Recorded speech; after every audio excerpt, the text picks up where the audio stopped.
Y la charla de hoy, pues creo que es práctica, en el sentido de que este es el título de la charla de hoy. El deseo nos ata, la aspiración nos libera. Se habla mucho en el budismo de cómo el deseo nos genera sufrimiento, ¿no? Pero vamos a ver en este contexto que hay deseos que son súper positivos, ¿no? Y que es importante alentarlos en nuestra vida. Esos deseos les estoy llamando aquí aspiraciones. Entonces, la idea de la charla de hoy es aprender a distinguir uno del otro, ¿no? En ese sentido, creo que es una cuestión práctica porque vamos a reflexionar un poco sobre cómo distinguirlos. Gracias.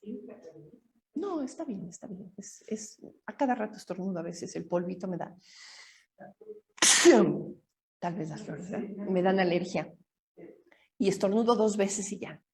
El número de veces que uno estornuda parece que está determinado genéticamente. Porque es muy constante, no sé si se han fijado.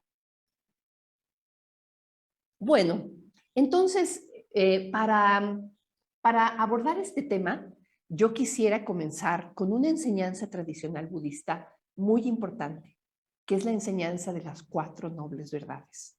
Muchos de ustedes la han escuchado, pero para aquellos de ustedes que apenas están acercando un poquito a estas enseñanzas del budismo, las 4 nobles verdades se consideran el primer discurso del Buda. Son una enseñanza súper, súper importante. De alguna manera se puede decir como que resumen todo el Dharma. La palabra Dharma la usamos nosotros para referirnos justamente a las enseñanzas del Buda. De hecho, la palabra Dharma muchas veces se traduce también como la verdad.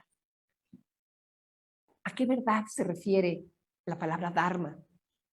Pues creo que justamente las 4 nobles verdades encapsulan eso a lo que se refiere el Dharma. Esa realidad o esa, pues sí, la palabra verdad es muy buena, ¿verdad?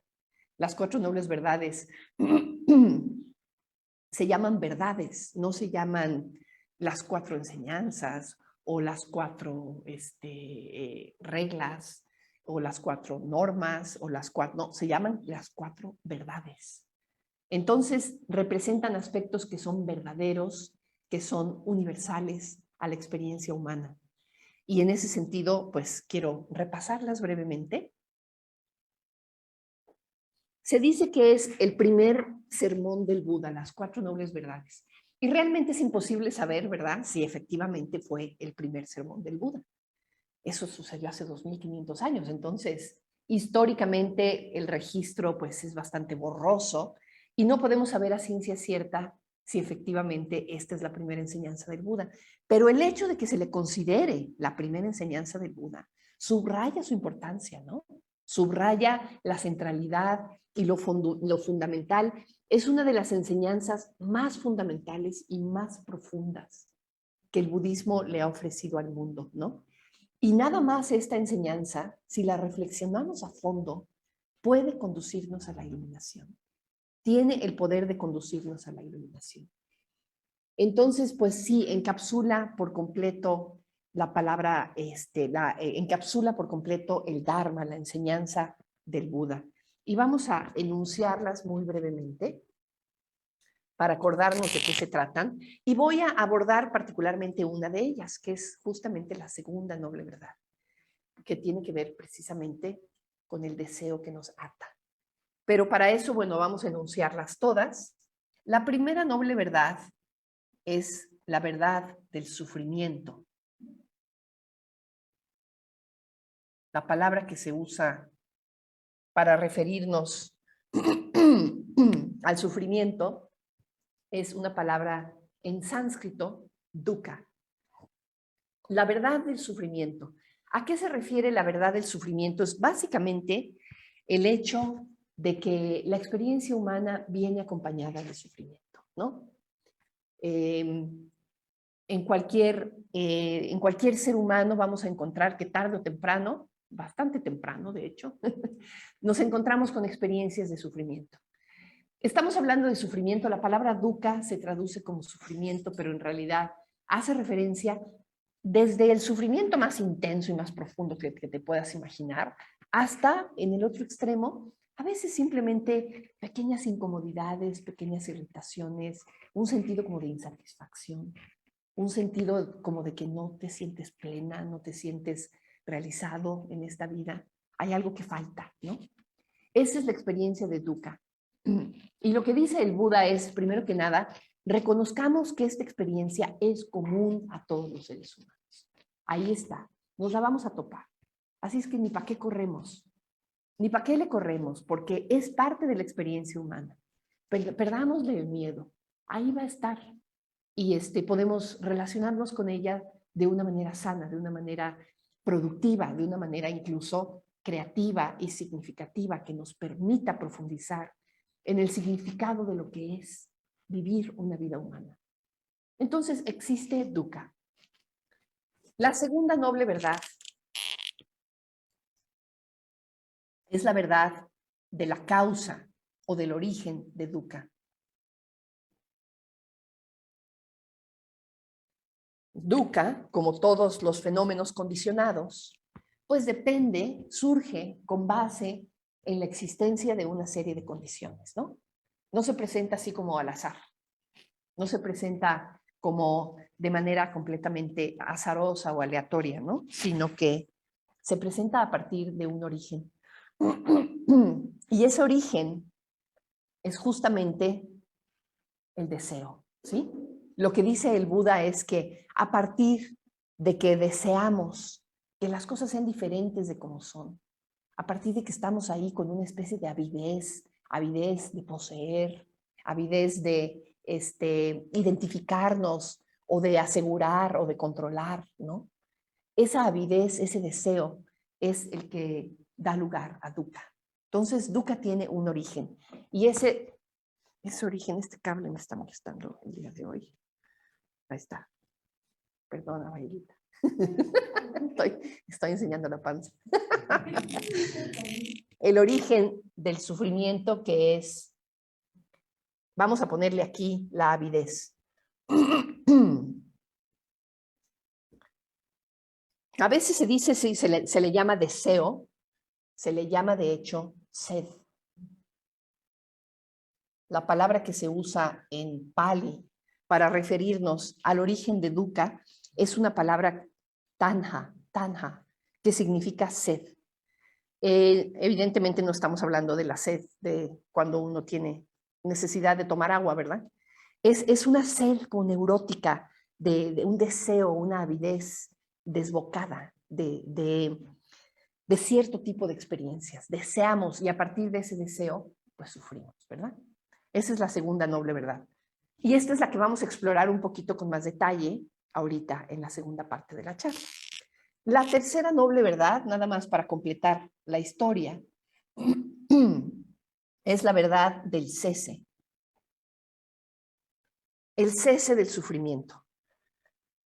A partir de que dejamos de desear, esta es la condición fundamental o el origen fundamental de dukkha. En el momento en el que desaparece esta condición, cesa el sufrimiento, ¿no? Entonces, es la verdad del cese del sufrimiento, que es precisamente la experiencia de nirvana.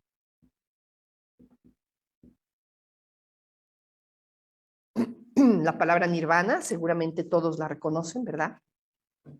Se refiere a la experiencia de iluminación del Buda, ¿no? La mente iluminada, la mente que se ha liberado de todos los obstáculos que le permiten estar en contacto y en comprensión de la realidad.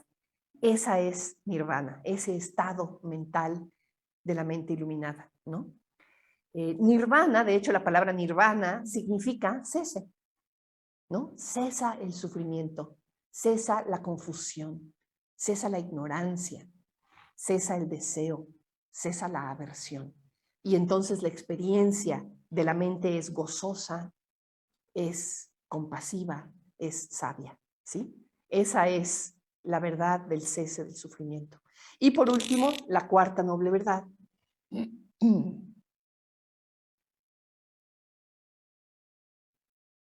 que es la verdad del camino. Hay un camino noble, hay un camino que nos aparta del sufrimiento, hay un camino que nos lleva a la experiencia de nirvana. Es, digamos, como la receta, ¿no? Fíjense, las 4 nobles verdades es una lista, ¿verdad? Se dan cuenta, es una lista. En el budismo luego nos encontramos con listas de todo tipo.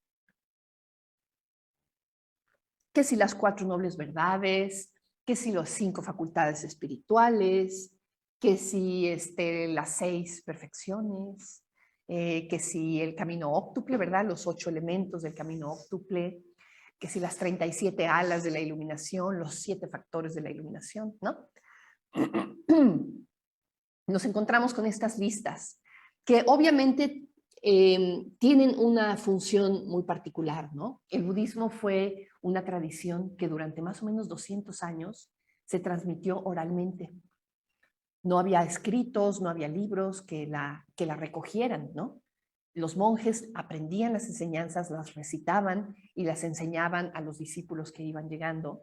Y entonces, obviamente, el uso de listas, pues es muy útil, ¿verdad? Es una manera de sistematizar la enseñanza, es una manera de recopilar, digamos, los puntos más importantes de una enseñanza en una listita, ¿verdad? Pero estuve leyendo este libro de Nagapriya, que se llama Ver como un Buda, que justamente es una reflexión sobre las 4 nobles verdades. Y él dice ahí, me gustó mucho una analogía que me encontré ahí, que dice, encontrarse con una de estas listas en el budismo es como cuando te encuentras con un fósil, ¿no? Te encuentras con un fósil de un animal magnífico que vivió hace 65 millones de años, ¿no? ¿Y qué te encuentras? Pues te encuentras ahí unos huesitos, en forma de, bueno, que en realidad ya son piedras, ya no son huesitos, ya se transformaron en piedras, ¿no? Un esqueleto ahí, de pronto un cacho de mandíbula, y de pronto los restos ahí de unas cosas que parecen plumas, y dices, bueno, y a partir de esos restos pequeñitos, tienes que recrear, tienes que reimaginar cómo habrá sido ese animal en la vida real, ¿no? De qué tamaño era, cómo caminaba, cuál era la forma de su cuerpo. Incluso los paleontólogos van más lejos e imaginan cómo era su piel, cómo se comportaba, si era de sangre caliente, era de sangre fría, a qué grupo pertenecía, ¿no? Taxonómicamente, en fin.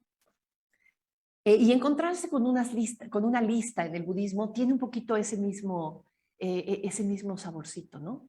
Es como encontrarse con un esqueleto de un fósil, ¿no?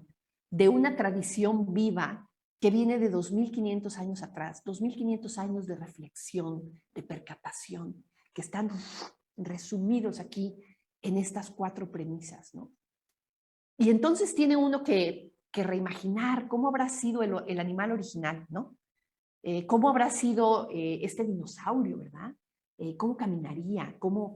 ¿Qué profundidad, qué significado tendría para la mente del Buda que concibió, digamos, estas ideas y las comunicó de esta manera y se encapsularon de esta manera sencilla en una lista de 4 premisas, ¿no? Seguramente la enseñanza en su forma original, ¿me entienden? Era pues ni siquiera estaba planteada a manera de una lista probablemente, ¿verdad? ¿Cómo habrá sido, verdad? Su enseñanza original. Entonces, bueno, pues me gustó mucho la analogía del fósil y se las quería compartir. Y fíjense que esta lista también nos habla como de una lista en donde se reconoce que tenemos una especie de enfermedad espiritual. Esta es una lista como de un médico, ¿verdad? Que se da cuenta de que tenemos una enfermedad, que se da cuenta de que la enfermedad tiene una causa, ¿no? Ah, pues tienes un virus, el virus del COVID, entonces por eso tienes calentura y tienes tos, ¿verdad? Esa enfermedad puede cesar en algún momento si tomas los cuidados apropiados, si tomas el camino, la medicina apropiada, ¿no? Entonces es como el gran doctor espiritual, se decía que el Buda era el gran doctor espiritual porque nos dio este diagnóstico, ¿no? Que puede ayudarnos a salir de la enfermedad espiritual, de la ignorancia en la que vivimos sumergidos. Y cuando se habla de ignorancia en el budismo, bueno, todos ustedes saben, no se está hablando de una ignorancia, digamos, como de conocimientos, ¿no? Una ignorancia de no saberse el nombre de los ríos que desembocan en el Pacífico, no. No es ese tipo de ignorancia, digamos, académica, ¿no? Estamos hablando de una ignorancia como más básica, como de no comprender la existencia, ¿no? De no comprender cómo funciona el universo, cuál es la lógica con la cual se desenvuelve la experiencia humana. No la comprendemos de fondo, vivimos con los ojos nublados, llenos de velos, ¿no? Y esto nos puede ayudar a liberarnos de esa confusión y puede llevarnos al despertar. De hecho, cuando se habla de la iluminación, a veces a mí me gusta más hablar del despertar que hablar de la iluminación, ¿no? Porque la experiencia de despertar, o sea, todos nos despertamos en la mañana, ¿de verdad? ¿Y cómo es esa experiencia de despertar en la mañana de pronto, de darte cuenta de lo que hay alrededor, ¿no? De tomar conciencia. Y yo me imagino que la experiencia del nirvana debe tener un poquito ese sabor, ¿no? Como de pronto de darte cuenta, llevo quién sabe cuántas vidas dormida, ¿no? Sin darme cuenta de lo que estaba pasando. Y de pronto la experiencia del despertar.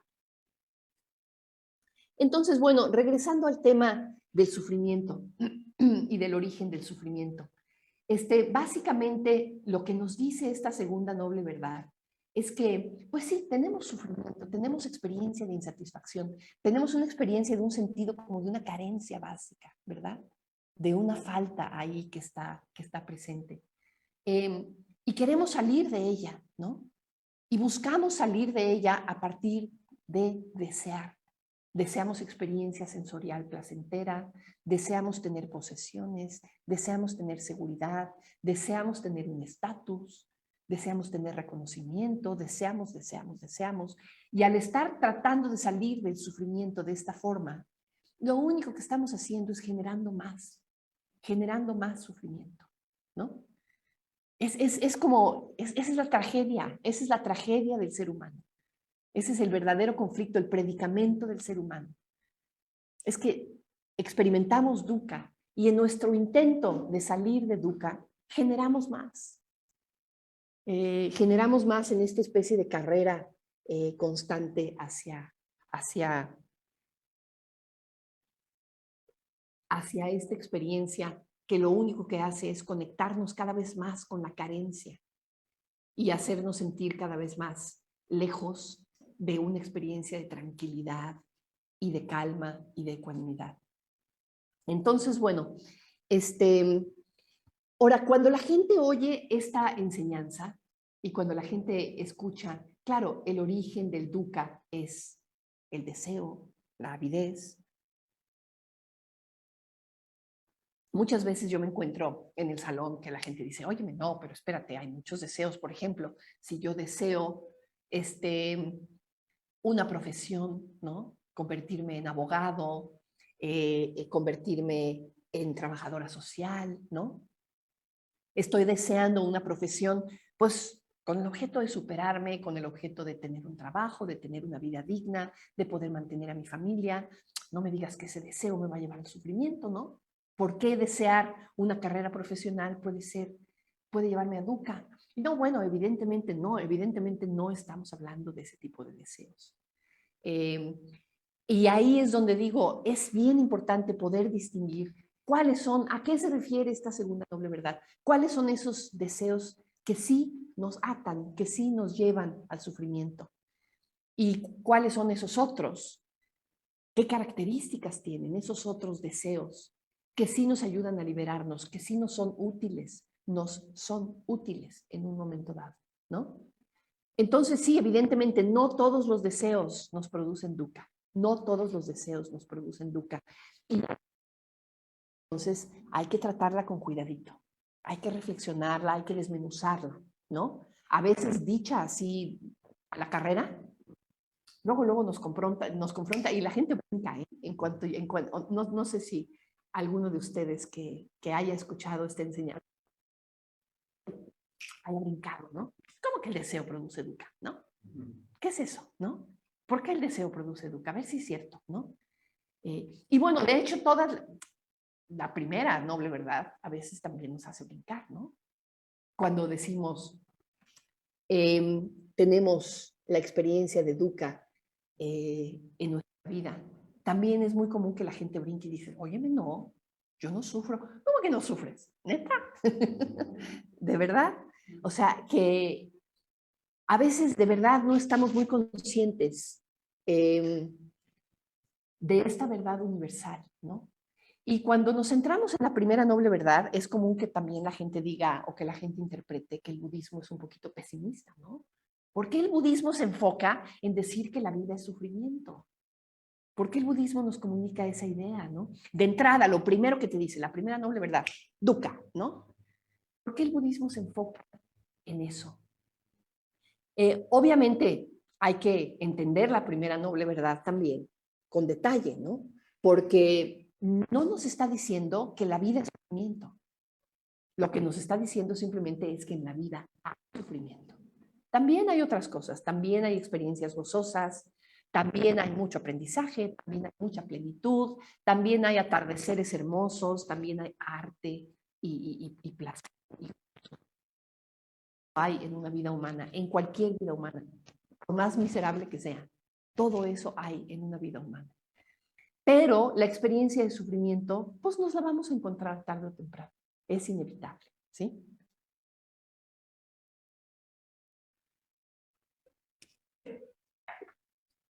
Entonces, la primera noble verdad nos dice que el sufrimiento es universal y simplemente nos ayuda a reconocer este hecho, ¿no?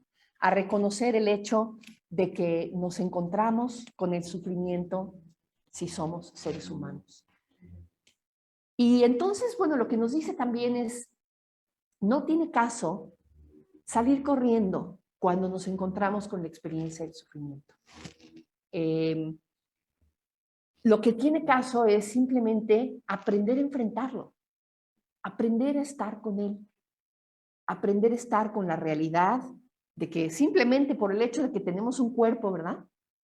Incluso si pudiéramos tener una experiencia espiritual gozosa y pudiéramos tener una experiencia constante de plenitud, si es que fuera el caso, simplemente por el hecho de que tenemos un cuerpo y ese cuerpo tarde o temprano enferma y le duele la rodilla y se nos pica una muela, ¿no? Y nos da gastritis, o sea, tarde o temprano tenemos la experiencia de dukkha.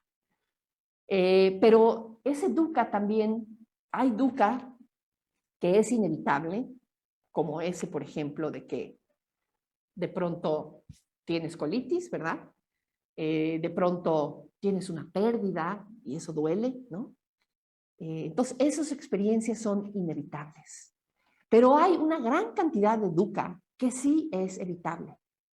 Hay una gran cantidad de dukkha que generamos por nosotros mismos.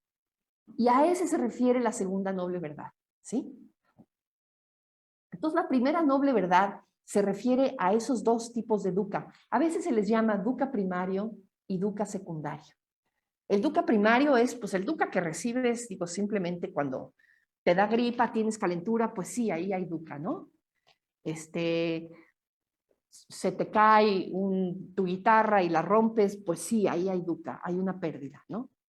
Esas experiencias de dukkha son inevitables, pero la manera en la que respondemos a nuestra experiencia humana, la manera en la que respondemos a ese dukkha primario, es lo que genera, a ese se refiere la segunda noble verdad, es lo que genera más dukkha, ¿sí? Ahora, regresando nada más a la primera noble verdad, fíjense que también en la medida en que penetramos en esa realidad, a medida en la que penetramos en la realidad de que todos los seres humanos sufrimos, todos los seres humanos de pronto sentimos ese sentido de carencia, ese sentido de estar incompletos, de que nos encontramos con momentitos de depresión, con momentitos de sentirnos perdidos, de sentirnos también desorientados, de sentirnos tristes, ¿no? Esa experiencia es común a todos los seres humanos. Y eso tiene el efecto a veces de hermanarnos, ¿no? De darnos una oportunidad de conectarnos con otros seres humanos, de desarrollar la solidaridad y de desarrollar la compasión. y de decir, todos estamos juntos en esto, todos estamos juntos en esto, ¿verdad? Entonces, bueno, la primera noble verdad es una fuente muy hermosa de realización que puede ser muy transformadora. Simplemente darnos cuenta de esa realidad, de esa verdad, puede ser muy transformador. Ahora sí, bueno, pues vamos a la segunda noble verdad, que es lo que nos ocupa el día de hoy, ¿verdad?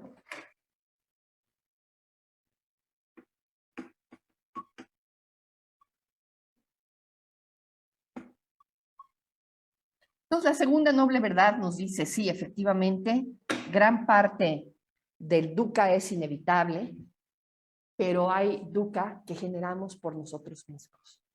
Y ese dukkha es el origen del sufrimiento.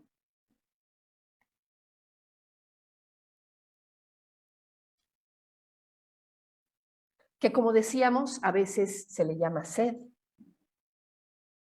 avidez, deseo, apego. Pero ¿qué características tiene esta? Se fijan, todas son palabras que apuntan en la misma dirección, ¿no? Todas son palabras que parecen apuntar al hecho como de este movimiento, ¿no? Este movimiento, el movimiento de querer poseer, ¿no? Ahora, estas características muchas veces se le llama deseo neurótico o avidez neurótica.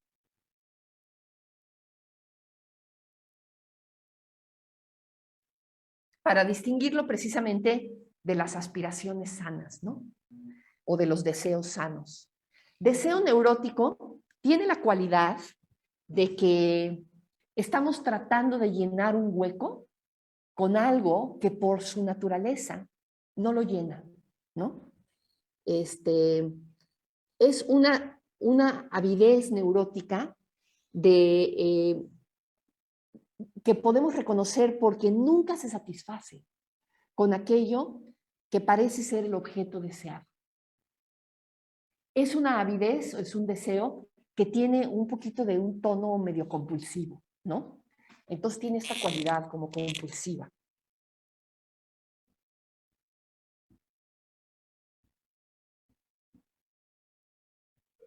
¿Qué significa compulsivo? ¿A qué le suena? Adicción, ajá, ajá. Sí, la adicción va acompañada de compulsión, ¿no? Pero ¿qué es la compulsión en sí misma? ¿Cómo? Irreflexivo. Es algo irreflexivo, ¿verdad? Es algo que hacemos casi sin pensar, exacto. Lo hacemos así como en automático, sin pensar. Algo que se repite también. Algo repetitivo, ¿verdad? Algo repetitivo, pero no nada más se repite, tiene un cierto saborcito. Puede ser algo que se repite, pero de una manera no consciente. Ajá, de una manera no consciente, como decía Vallaguita, pero ¿qué más? ¿Qué más tiene? Ansiedad. Tiene ansiedad, ¿verdad? Tiene esta cosa así como de que no se llena. No es nada más que se repite, ¿no? Porque puede uno repetir como muy pausadamente, ¿no? No, se repite de manera ansiosa, se repite con cierto nivel como de urgencia, ¿verdad? Es inconsciente, ¿no? Y como que no para. No para en el momento en el que parece que ya obtuviste lo que querías. Sigue, sigue, ¿no? Tiene la característica también, y esa es una manera de reconocerlo muy fácil. Y fíjense, cuando nosotros describimos el deseo de esta manera, probablemente la mayoría de ustedes diga, ay no, yo no tengo ese tipo de deseos, ¿no? Yo no me comporto compulsivamente, yo no me relaciono con esto que le llamas deseo neurótico, ¿no? ¿A qué te refieres, no? Pero la realidad de las cosas es que todos nos relacionamos así con la vida, ¿no? ¿Cuántas veces, bueno, simplemente nos compramos una chamarra que nos gustó mucho el día que pasamos ahí por la tienda y apenas te estás probando la chamarra y ya estás pensando qué más te vas a comprar, ¿no? Ya estás pensando, o sea, la chamarra En el momento en el que te la pruebas, te la pones, sales de la tienda con tu chamarra, te satisface 15 segundos y al ratito ya estás viendo qué más necesitas para sentirte bien, ¿no? Y muchas veces terminas comprando cosas que ni necesitas, ¿verdad? ¿Cuántas veces no compramos cosas que ni necesitamos? ¿Cuántas veces no comemos de una manera ávida, de una manera que medio un poquito compulsiva, que en realidad ni tenemos hambre, pero ahí estamos, ¿no? Ahí estamos. ¿Cómo nos comportamos, por ejemplo, con las series de Netflix? Que están diseñadas. Las series están diseñadas para generar esto. Ay, te quedas picada, quieres más. ¿Quieres más de ese entretenimiento, de esa ausencia que te genera estar ahí clavada, viendo la trama de la serie, ¿no? Por ejemplo, evidentemente con la bebida, aunque no se consideren alcohólicos ningunos de ustedes y probablemente no lo sean, ¿verdad? A veces nos podemos relacionar así con la bebida, con el cigarro, con el café, con muchas cosas, ¿no? Queremos más, queremos más. Ay, a mí me pasa muchísimo con el café. O sea, me estoy preparando mi primera tacita de café de la mañana, le estoy dando vueltas así al azúcar y ya estoy pensando a qué horas me voy a tomar la segunda, ¿no? Todavía ni siquiera le doy una probadita a mi primera taza de café y ya estoy pensando, la segunda me la voy a servir cuando me siente a trabajar en mi compu y ya me estoy saboreando la segunda taza, ¿no? Entonces, fíjense qué ausentes estamos de la experiencia del momento presente por estar deseando lo que va a venir, por estar deseando el estímulo que sigue y por no poder estar en calma con lo que hay, ¿no? Entonces eso, el deseo neurótico lo identificamos porque aquello que estamos deseando, aquello que parece ser el objeto de nuestro deseo, no satisface realmente la necesidad profunda que tienes. Eso no pasa con los deseos sanos, por ejemplo. Yo puedo tener un deseo de un vaso de agua porque tengo sed y me tomo el vaso de agua y en el momento en el que se satisface la sed, ya se satisfizo, ¿verdad? Y ya no estoy queriendo más agua, ¿no? Se satisface y punto. Un deseo sano tiene esa cualidad. El objeto del deseo satisface la necesidad. Pero muchas veces estamos tratando de satisfacer un deseo y no corresponde verdaderamente con lo que estamos tratando de poseer, digamos. Por ejemplo, muchas veces, no sé si les ha pasado, un domingo en la tarde, hoy conectan con una sensación como de ese huequito que se siente los domingos en la tarde, ¿no? Esa sensación como de, pues, ¿y ahora qué, no? Un pequeño vacío que se siente por ahí, una pequeña sentido de qué, ¿verdad? ¿Y ahora qué? Ay, insatisfacción, un pequeño sentido de carencia ahí. Y muchas veces podemos tratar de llenar ese sentido de carencia, evidentemente de manera inconsciente. Por ejemplo, comiendo demasiado. Te sientas delante de la tele con las palomitas, y te atascas las palomitas, ¿no? Estás tratando de llenar inconscientemente esa sensación de vacío existencial a través de un placer sensorial que en el fondo no va a llenar ese vacío. No va a llenar ese vacío. E incluso todo lo contrario. Muchas veces te pone más en contacto con ese vacío, ¿no? Entonces, bueno, ¿cómo reconocemos este apego o este deseo, digamos, insano o neurótico? Generalmente este deseo insano o neurótico proviene de estados mentales torpes. Esto que llamamos torpe en el budismo, para distinguirlo de los estados mentales hábiles, de los estados mentales luminosos, los estados mentales, por ejemplo, de amor, de generosidad, ¿no? Lo contrario de ello son estados mentales torpes, estados mentales de avidez, de aversión, porque fíjense que la aversión o el rechazo o la irritación es esto mismo, nada más que en el sentido contrario. La aversión la sentimos cuando hay algo que se interpone entre yo y la obtención de mi deseo. O sea que finalmente la aversión es deseo. Es deseo en el otro lado de la moneda. La aversión o el enojo o el odio o la ira, en el fondo es deseo frustrado. Pues por eso es que la segunda noble verdad se concentra en el deseo, porque esa es la fuerza primaria, ¿verdad?, que está llevándonos a la experiencia de dukkha, de insatisfacción. Y evidentemente, pues ese deseo, este deseo torpe, está basado en estados mentales torpes, por ejemplo, estados mentales de estar a disgusto, de estar descontentos con el momento presente. El deseo neurótico representa un intento de huir del momento presente, de sentirnos que esto que hay ahorita aquí es insatisfactorio. De hecho, lo hacemos en la meditación, fíjense. Esto que llamamos distracción en la meditación no es más que deseo, no es más que deseo. Estamos ahí con la respiración, el ir y venir del aire, y de pronto eso como que no es suficiente. Como que es una experiencia que pues nos aburre, perdemos interés, pues ¿y esto qué, verdad? La respiración, pues sí, ahí está. Nos desconectamos un poquito y empezamos a distraernos, empezamos a divagar. Ese divagar de los pensamientos es estar buscando de manera inconsciente estímulo sensorial.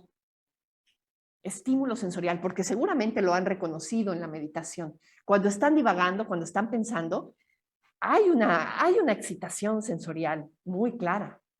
Estás ahí medio divertida, medio paseándote, ¿no? Ay, con los recuerdos. Digo, a veces estás también habitando estados mentales de enojo, de irritación, ¿no? Pero también eso es finalmente sed de experiencia sensorial. Te estás provocando adrede experiencia sensorial, ¿no? Es lo que estás haciendo cuando te distraes en la meditación. Es puro deseo, es puro de esto, ¿no? Que te estás ausentando del momento presente a partir de querer algo distinto de lo que está pasando en este momento. Entonces el deseo neurótico tiene esa cualidad. Estamos intentando huir del momento presente. Estamos anhelando alcanzar la felicidad en algo distinto de lo que está pasando ahora, en algo fuera de nosotros, ¿no? En algún lugar diferente, con alguna persona diferente, con algo distinto a lo que está ocurriendo en este momento, ¿no? En lugar de estar experimentando lo que verdaderamente está ahí. Y lo que verdaderamente está ahí es la puertita también a la felicidad y al gozo. Y sencillamente la pasamos por alto por completo, ¿no? Entonces, también el sentido de deseo insano está subyacente a él. Lo que tenemos es un sentido de inseguridad, un sentido de carencia, una sensación de estar incompletos, ¿no? El apego insano también es autorreferencial, completamente autorreferencial. Estamos girando en torno a nuestra propia necesidad. Lo que yo necesito, lo que yo quiero. Generalmente no estamos conscientes, no estamos alertas a lo que otros pueden necesitar o pueden querer. De hecho, muchas veces cuando estamos ahí, nos relacionamos con los otros casi de manera explotativa, ¿no? Los estamos explotando porque estamos buscando obtener nuestra propia satisfacción a partir de los otros. Estamos casi cosificando a los otros porque estamos viéndolos simplemente como ocasión para satisfacer nuestro propio deseo. Entonces, esas cualidades tiene el deseo que nos ata, ¿sí? Es autorreferencial, proviene de estados mentales torpes, ¿no? De insatisfacción, de inseguridad. También tiene la cualidad de que el objeto que deseamos no va a llenar realmente la sensación de dukkha, ¿no? Todo lo contrario, nos va a poner más en contacto con la carencia, con el sentido de insatisfacción. Y por último, es un deseo que se caracteriza porque en el momento que estamos obteniendo el objeto deseado, ya queremos el siguiente, ya queremos más, ¿sí? No sé si reconocen esas experiencias en su propia vida y no sé si reconocen cómo efectivamente son experiencias de dukkha.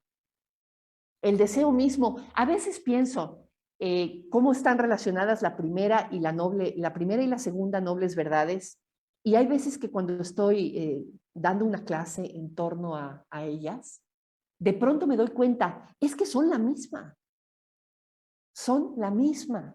Cuando yo trato de hablar de la segunda noble verdad, es que estamos hablando de la primera. O sea, el deseo no es que el deseo sea el origen de dukkha. El deseo es dukkha. El deseo, o sea, está hablando de este deseo, ¿eh? Estoy hablando de este, no de los otros. Este deseo es dukkha. No, es distinto. O sea, la experiencia de desear, ¡oh! Duele, ¿no? La experiencia de desear duele, sobre todo cuando deseamos de esta manera. Entonces, el deseo mismo es dukkha, ¿sí? Ahora quiero hablar de otra forma en la que se manifiestan estos deseos a través de otras emociones aflictivas. Por ejemplo, la emoción de los celos, la emoción de la envidia.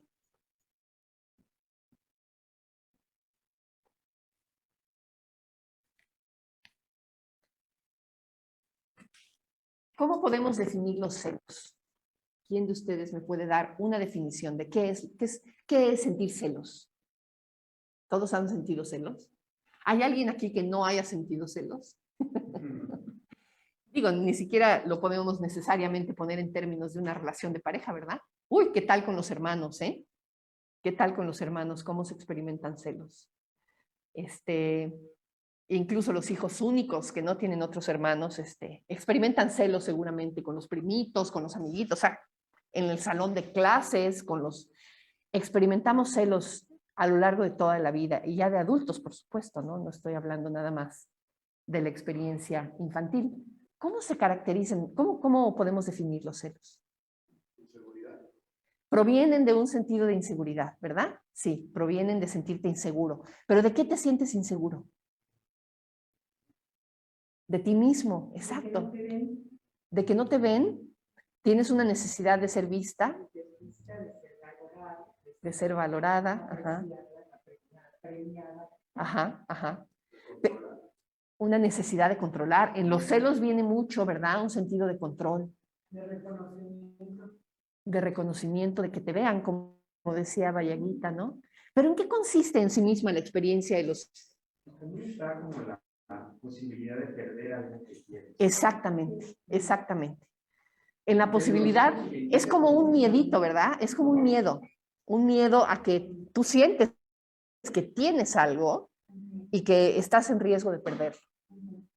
Tienes el cariño de tus papás, por ejemplo, y estás en riesgo de perderlo. Tienes la exclusividad del amor de tu pareja y qué tal que te la bajan, ¿no?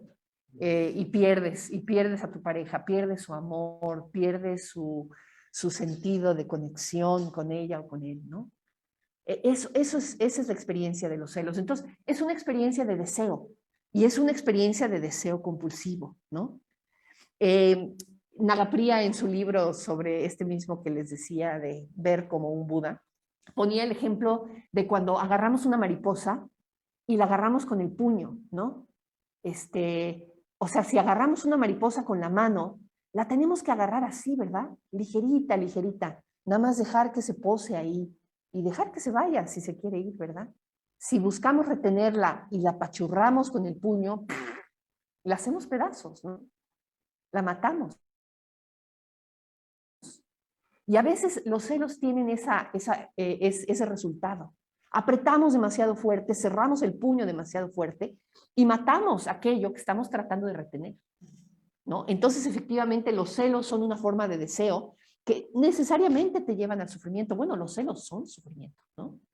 Cualquiera de ustedes que se haya sentido celoso o celosa, seguramente reconocen, ¡uf! ¡Qué feo se siente! ¡Qué feo se siente! Y cuando pueden llegar a ser bastante extremos, ¿no? Y digo, estoy hablando, obviamente hay personas que tienen enfermedades psicológicas, ¿verdad? Que se llama la celotipia. La celotipia son personas pues, que tienen deseos, digamos, celos como desbocados, desmedidos, ¿no?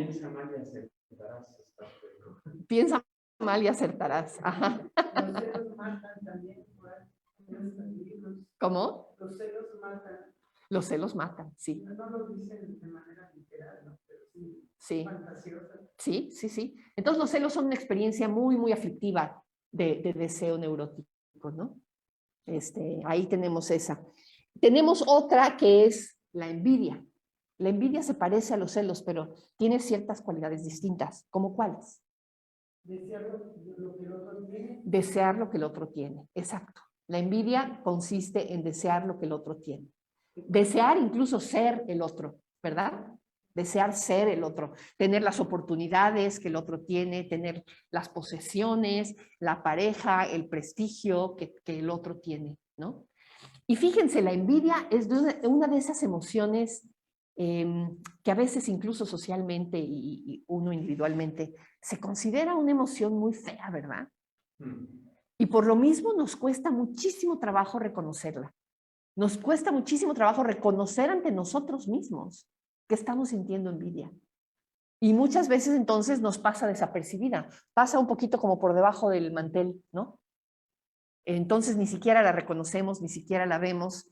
Y la verdad es que sentimos envidia con mucha frecuencia. A veces de manera sutil, a veces de manera así como velada, pero la envidia es una emoción muy frecuente en el ser humano. Y la manera de reflexionar en ella es, bueno, pues darnos cuenta de quiénes somos, de lo que tenemos, conectar con agradecimiento por todo lo que tenemos y conectar con todas las bendiciones que sí experimentamos, ¿no? ¿Sí, Abayelita? A lo mejor un ejemplo sobre ¿De envidia? Pues puede tener que ver con, por ejemplo, prestigio, ¿no?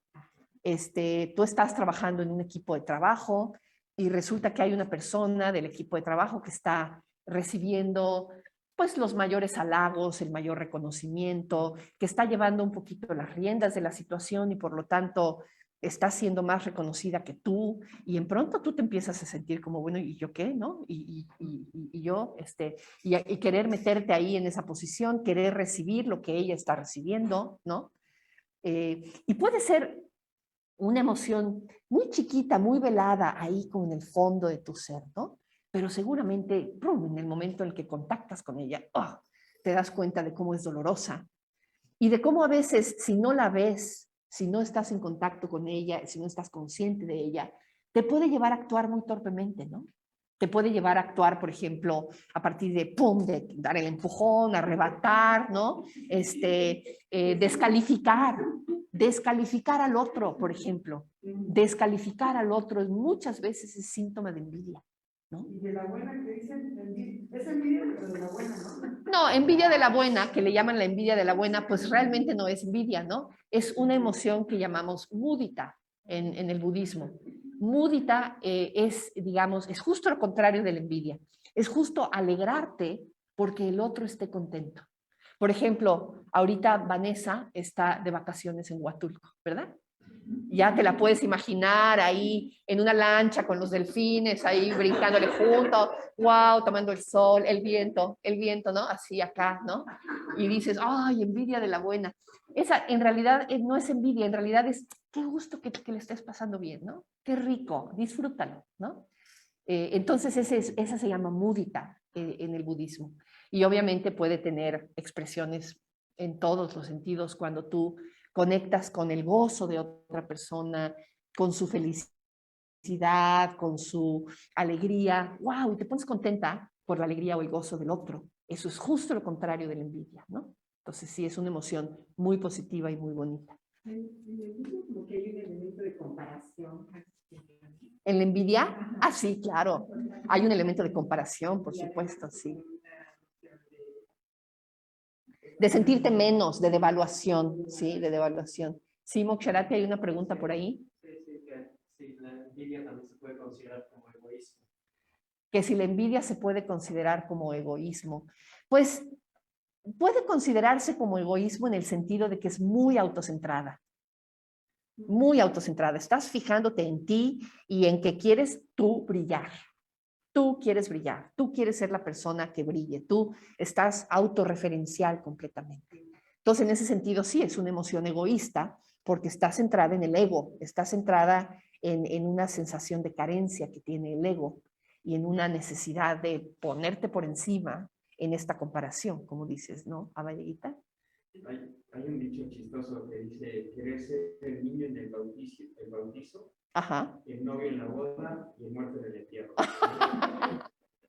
Querer ser, para las personas que nos escuchan en Facebook, dice Pablo, querer ser el niño en el bautizo, querer ser el novio en la boda y querer ser el muerto en el entierro. Exacto. Quieres ser el centro de la película, ¿no? Quieres ser el muchacho chicho de la película, como decía mi papá. Sí, exacto. Y bueno, en realidad tú eres el muchacho chicho de tu propia película, siempre, ¿verdad?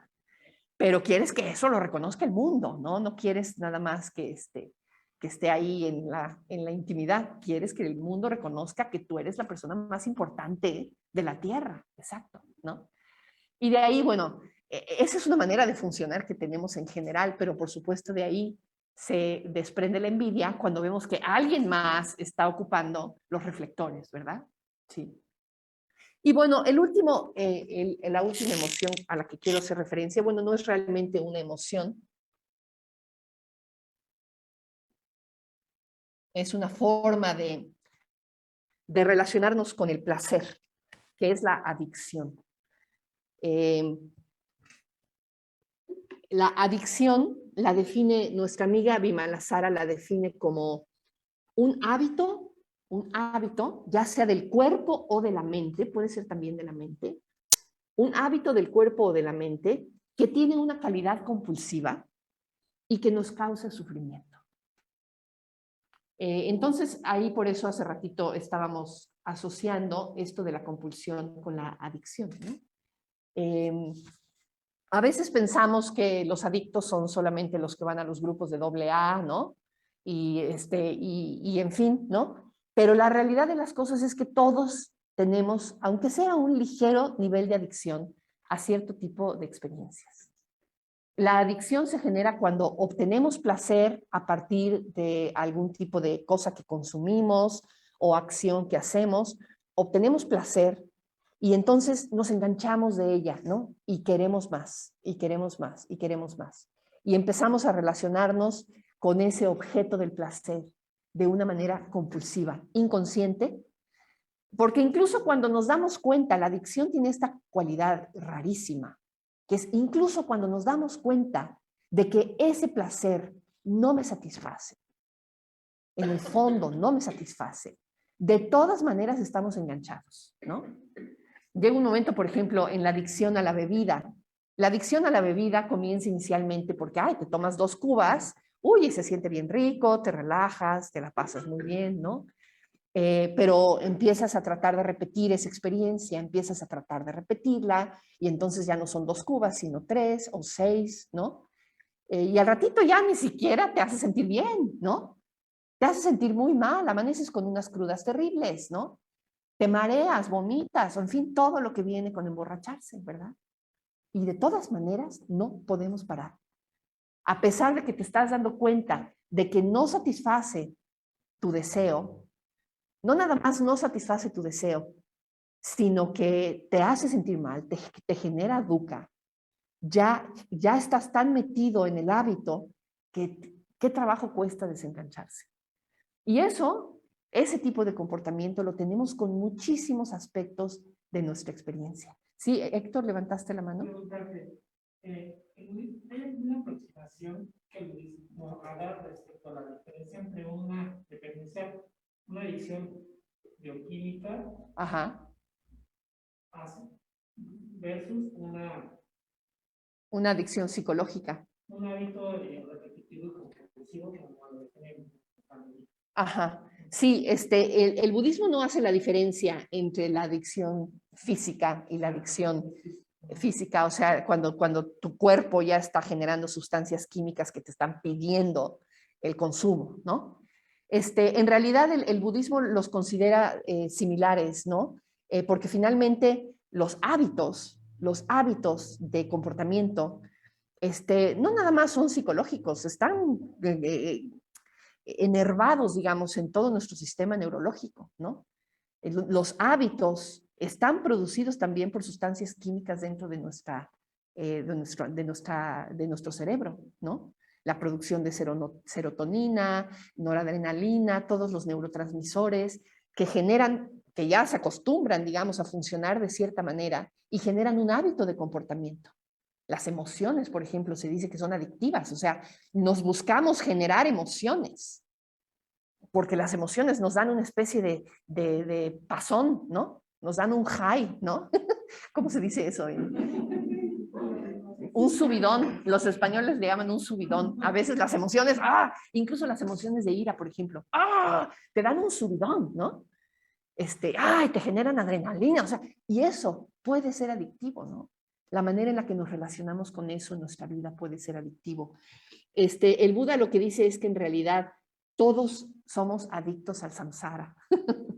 El samsara es la experiencia contraria a nirvana, ¿no? El mundo de los sentidos, el mundo de la experiencia sensorial, el mundo de la repetición del placer sensual, ¿no? Todos estamos atrapados en mayor o menor medida en ese tipo de situación, ¿no? Entonces, digamos, las herramientas que se han desarrollado en el contexto del manejo de adicciones son herramientas de vida que a todos nos pueden funcionar y, por supuesto, puedes interpretar el Dharma, las herramientas que te ofrece el Dharma, como una forma de trabajar con esa adicción al samsara de la que estamos hablando aquí, ¿no? Bueno, a ver, ya para terminar, porque ya hablé mucho, ahora quiero hablar brevemente de las aspiraciones que nos liberan, ¿verdad? Ya hablamos de todo lo que nos genera dukkha, ya hablamos del deseo que nos ata. Ahora, ¿qué características tienen los otros deseos? Los deseos que sí son positivos. Por ejemplo, ¿cómo? Por favor, ocupo. Ocupas de ese. Bueno, muy bien. Ese es el que nos surge. Deseos como, por ejemplo, y decía Ana Lapría en su libro, obviamente no todos los deseos nos llevan al sufrimiento, ¿no? Si fuera así, viviríamos en un mundo sin alegría. Hay muchos deseos que cuando los satisfacemos nos generan una gran cantidad de gozo y le dan significado a nuestra vida. Esos son un poquito los deseos que podemos perseguir, que podemos orientar, digamos, esta necesidad de llenar el huequito, ¿verdad? La podemos orientar de una manera distinta. Por ejemplo, cuando podemos realmente obtener el objeto de nuestro deseo y nos sentimos satisfechos, ¿no? Cuando tenemos, por ejemplo, la necesidad de conectar con un ser humano, de tener una plática significativa con algún amigo, y lo hacemos, y entonces obtenemos lo que deseamos, obtenemos este sentido de conexión, y verdaderamente se satisface. No te quedas con el sentido de hueco, con el sentido de que quieres más, ¿no? ¿Verdad? Cuando esos deseos se satisfacen, esos deseos más nobles, podemos decir, se queda uno con un sentido de satisfacción. Hay deseos súper positivos, como por ejemplo, el deseo de convertirte en una doctora, ¿no? Para que puedas ayudar a otros a liberarse del sufrimiento. El deseo de ayudar a otros. El deseo de ayudar a otros a liberarse del sufrimiento o a lo que sea, ayudar a otros a hacer lo que están haciendo, a realizarse, son deseos muy nobles, son deseos muy positivos y que nos hacen sentir muy, muy llenos. Y por ejemplo, fíjense, no sé si alguno de ustedes conoce los programas de 12 pasos en el contexto del manejo de adicciones. Alguno de ustedes tal vez conocerá ese programa. ¿Alguno de ustedes lo conoce? El programa de los 12 pasos. ¿Te acuerdas cuál es el 12º paso? Servicio. Servicio. El dar servicio a otros, el llevar el mensaje a otros, ¿no? Entonces, incluso en ese contexto de desarrollo espiritual, se reconoce que la manera de darle sentido a todo este proceso de transformación es conectar con un deseo hábil de ayudar a otros, de dar servicio, de ofrecer un camino de libertad a otros, no nada más autorreferencial.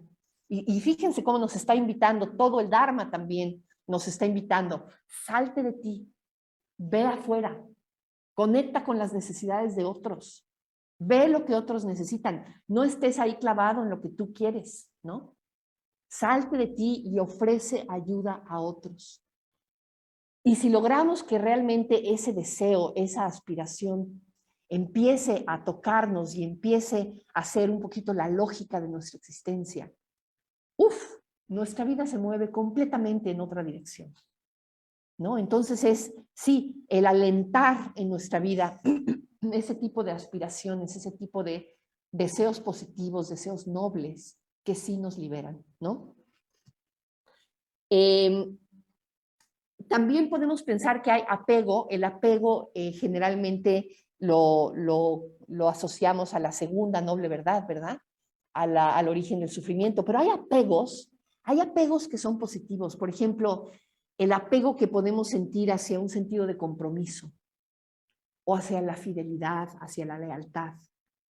Sí, estamos apegados a cumplir nuestra promesa, a mantener nuestra palabra, a cuidar a otros, ¿no? El sentido de compromiso proviene de un sentido de responsabilidad que expresa madurez, que expresa un cierto nivel de integración, que expresa realmente un responder a las necesidades de otros, de nuestros familiares, de nuestros amigos, ¿no? Entonces, ese nivel, digamos, podemos decir, es un apego positivo, el compromiso, la lealtad, la fidelidad, ¿no? Ahora, fíjense que hay que también tener, por supuesto, el deseo de iluminarnos, el deseo de desarrollarnos espiritualmente. ¿Sí, Pepe? Sí, es interesante, pero bueno, mi pregunta va hacia el lado de cuando el deseo, o sea, cuando no se tiene la suficiente conciencia, sí, ¿no? Y cuando digo yo como hombre tengo la necesidad de proteger, ¿no? A lo sí, mejor alguien como mujer tiene la necesidad de procrear, sí, ¿no? Entonces, creo yo que al casarme, al tener hijos, por ponerte un ejemplo, voy a satisfacer un deseo. ajá, Y bueno, a simple vista podría parecer algo muy, muy positivo, ¿no? ajá, De pronto ya tengo la esposa o el marido y tengo ya 2 hijos y no se me cumple ese deseo y me genera más, más vacío, ¿no? claro, Me genera más, más insatisfacción. claro, Y digo, bueno, pues ahí voy el camino, o sea, claro, no era tener el hijo, tener la casa, o tener claro. el trabajo, Uh-huh. Entonces, eso, al no tener una conciencia plena o un autoconocimiento, Claro. pues puede llevar a un círculo vicioso De insatisfacción, claro. Y caer en adicciones, Exacto. Todo este círculo, ¿no? Y fíjate, qué buen ejemplo pones, ¿no? El hecho de que deseas tener una pareja, casarte, establecer una familia, ¿no? Ese deseo puede ser un deseo sano o puede ser un deseo neurótico, ¿no? ¿Cómo lo reconoces? Porque fíjate, estás deseando la misma cosa. Estás deseando la misma cosa. Fíjate entonces cómo el hecho de que sea sano o el hecho de que sea aflictivo no está en la cosa que deseas, sino en cómo te relacionas con esa cosa que deseas. Si tú esperas que tener una pareja y tener una familia llene tu vacío existencial, pues te va a ir muy mal, porque no lo va a llenar. No va a llenar tu vacío existencial. Tu vacío existencial no se llena, básicamente no se llena. Es ese dukkha básico del que habla la primera noble verdad, ¿no? Es ese sentido, pues simplemente de ser un ser humano que tiene ahí sus heridas emocionales, ¿verdad? Que tiene a veces su sentido de vacío, ¿sí? Ese sentido de vacío existencial, lo que nos dice el Dharma es que solamente se llena con una vida espiritual, con una aspiración hacia la iluminación. Es con un ir a refugio a las 3 joyas. Si tú tratas de llenar ese vacío a través de tener una esposa y unos hijos, pues no se va a llenar. Pero en cambio, si tú quieres llenar simplemente tu necesidad de compañía, tu necesidad de amor, tu necesidad de colectivo, de vivir en un colectivo, de un abrazo humano, si lo que quieres es conectar con esa necesidad y llenarla, y entonces esa es tu motivación para casarte y tener hijos, pues entonces sí se llena, ¿no? Entonces sí se llena. Entonces depende cuál es tu expectativa en el momento en el que estás tratando de obtener aquello que presumes que va a llenarte, ¿no? Entonces sí, hace poquito me preguntaba un compañero que vino a tomar un curso sobre la rueda de la vida y me decía él, ¿no? Pues es que yo estoy presentando un examen para entrar a hacer una carrera de contador, ¿no? Para poder ganarme la vida y resulta que no paso el examen y no paso el examen y no paso el examen, ¿no? Entonces llega un momento en el que ya no sé si debo seguirlo intentando o si debo soltar. ¿Es un deseo neurótico o es un deseo sano? El querer estudiar una carrera de contador, ¿es un deseo neurótico o es un deseo sano? Porque en principio pareciera una aspiración muy sana, ¿verdad? Pero llega un momento en el que fácilmente se te puede voltear y se te puede convertir en una obsesión neurótica. Y eso solo tú lo sabes. Le dije, eso solo tú lo sabes. Voltea para adentro e investiga cuál es la motivación que te está llevando a tratar de llenar ese deseo. Y ahí es donde encuentras, ¿se trata de este o se trata de este? ¿No? Entonces es una línea no muy fácil de encontrar. Es una línea difícil de ver. Déjame terminar con Pepe Valleguita y ahorita vamos contigo. ¿Sí? Sí, y bueno, lo que comentabas, ¿no? De pasar el mensaje y de ayudar al prójimo. De pronto también puede ser un camino sinuoso. Sí. Porque, digo, a mí me ha pasado, ¿no? Que ayuda a la gente esperando Claro. que cumplan ciertos Claro. patrones, no sé, que dejen alguna adicción, etcétera, ¿no? Sí. O sea, que se pongan las pilas para Sí, que sí. al no cumplir eso, yo me siento culpable y te sientes frustrado, por decirlo menos, ¿no? Y yo lo que he cachado es que de pronto hago este tipo de acciones, pues para tapar mi culpa. Sí. O sea, lo hago por mí. Ajá. Porque yo siento Ajá. culpa hacia diversas cosas y lo canalizo en la gente. Entonces, en ese sentido digo, bueno, ayudo a una fundación, llegar a los niños con cáncer, no sé, ¿no? Y pudiera ser muy noble, ¿no? Entonces, si de pronto te enganchas Claro. con ciertas personas o con ciertas familias, no tienes llenadera, Uh-huh. no cumplen tus expectativas, Uh-huh. terminas desgastando y también terminas adquiriendo un karma que no te corresponde. Uh-huh. Uh-huh. Entonces, sí. Digo, también hay que tener cuidado a quién ayudas Uh-huh. y de qué manera lo ayudas y por qué lo estás ayudando. Sí, exacto. Sí, sí, sí. Exactamente, ¿no? O sea, a veces conectar con este deseo de ayudar a otros, hay que ver también la motivación aquí adentro, ¿no? Ahí es cuando la acción en sí misma puede estar entintada. O sea, tú llegas y das servicio, ¿no? Acción, vas a ayudar a los niños con cáncer, ¿no? La acción desde fuera se ve igualita, pero puede estar motivada por un deseo verdaderamente altruista, por unas ganas de verdaderamente aliviar el sufrimiento de la manera en la que puedas y hasta donde llegas también reconociendo tus limitaciones, ¿no? O puede estar animada, puede estar influida por una emoción egoísta, por una emoción de quitarte las culpas, de sentirte importante, de buscar reconocimiento, ¿no? Y muchas veces lo que pasa es que las dos motivaciones, ahí están las dos mezcladitas. Sí hay una verdadera intención altruista, pero se te mezcla también la parte egoísta de buscar reconocimiento, de buscar que realmente me pelen, porque qué tal que yo llego, les tiro el rollo y quien me pele, entonces me saco de onda, ¿no? Tener expectativas específicas. Todo eso se nos mezcla, ¿no? Se nos mezclan los deseos puros con los deseos aflictivos.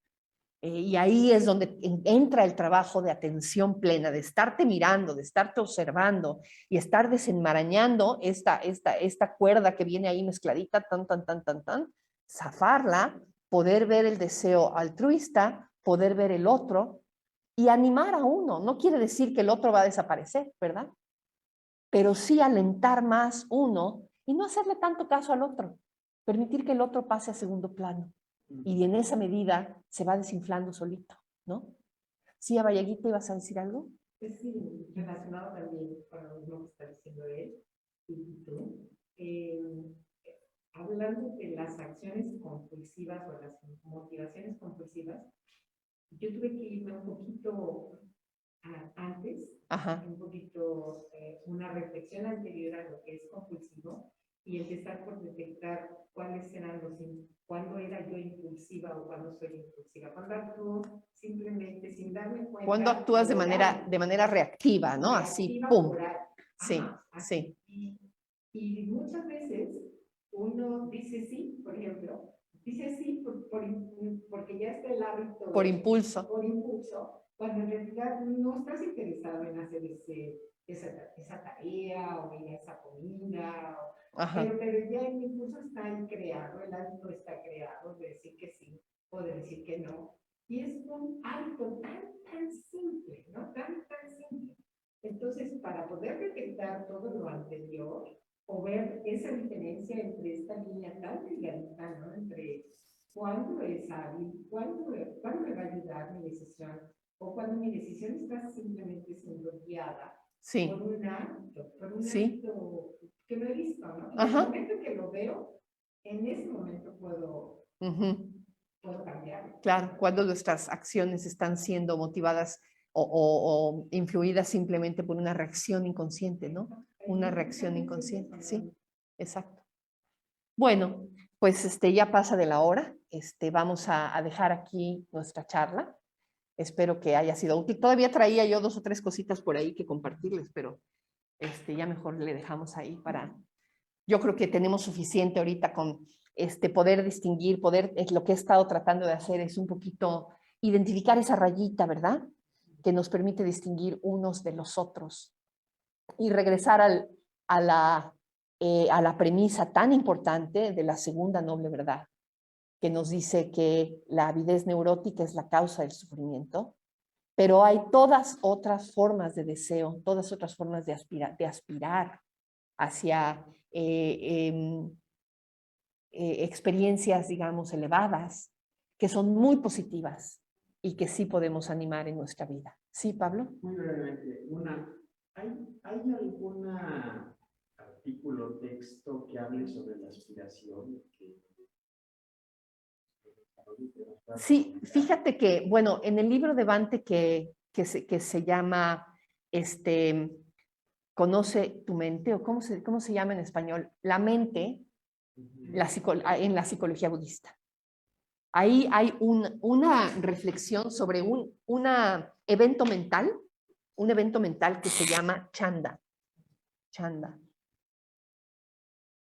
Chanda, en sánscrito, que significa algo así como deseo, pero es más que un deseo, es más casi como una urgencia, como una necesidad, como algo que empuja muy fuerte, ¿no?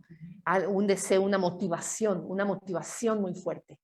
Tú puedes decir que chanda la usas cuando, por ejemplo, decides que vas a estudiar ingeniería y ¡bum! Vas con todo, ¿no? Y te inscribes en el primer semestre y sacas puros 10 y te inscribes en el segundo semestre, ¡pum! Lo que te está empujando ahí es chanda, esta motivación, ¿no? Deseo, podríamos decir. Pero chanda puede tener 2 formas. Por un lado, kama chanda, y por otro lado, dharma chanda.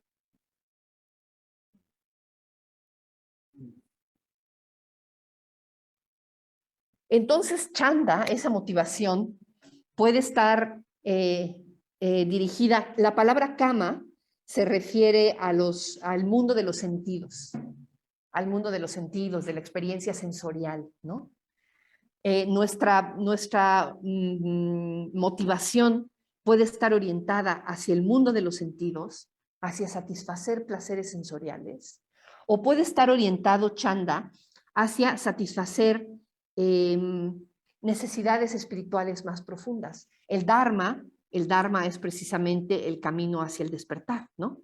Y podemos tener una motivación que nos lleve al camino hacia el despertar. Esta es la palabra más cercana que yo conozco para aspiración, ¿no? Dharma Chanda. Dharma Chanda. Y ahí en el libro de Bhante te encuentras por ahí esa referencia que es muy bonita. Y si tú, bueno, tú puedes incluso teclear por ahí en Google, Karma Chanda, Dharma Chanda, encontrarte el contraste y ver a qué se refiere este. Esta es la aspiración. Y aquí entra, por supuesto, no nada más la aspiración hacia el despertar, sino la aspiración hacia liberar a otros seres del sufrimiento, la aspiración hacia amistades profundas, ¿no? La aspiración hacia conectar con la belleza, ¿no? Incluso todo eso lo podemos encontrar en Dharma Chanda. Bueno, muy bien. Pues vamos a detener ahí nuestra sesión. Les quiero